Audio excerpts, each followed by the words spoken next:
Знаеш ли, че само от един дъжд можеш да събереш стотици литри вода напълно безплатно?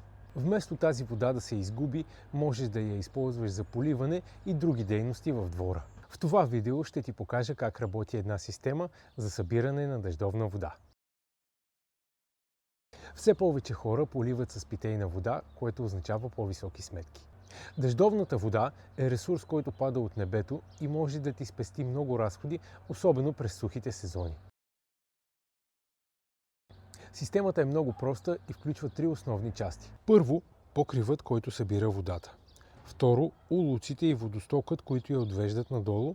И трето, резервоарът, който я съхранява. Когато завали, водата се стича по водостока и се насочва към резервоара. Често се добавя и филтър, който спира листа и предпазва от замърсявания.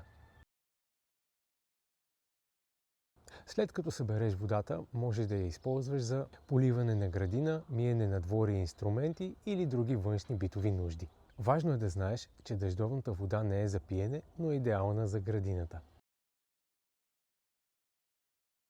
Изборът зависи от мястото и нуждите ти. За по-малък двор често стигат 200-300 литра, за по-голяма градина от 500 до 1000 литра. Има и декоративни модели с визия на камък или дърво, които се вписват много добре навън. Събирането на дъждовна вода е лесно, практично и може да ти спести разходи още този сезон.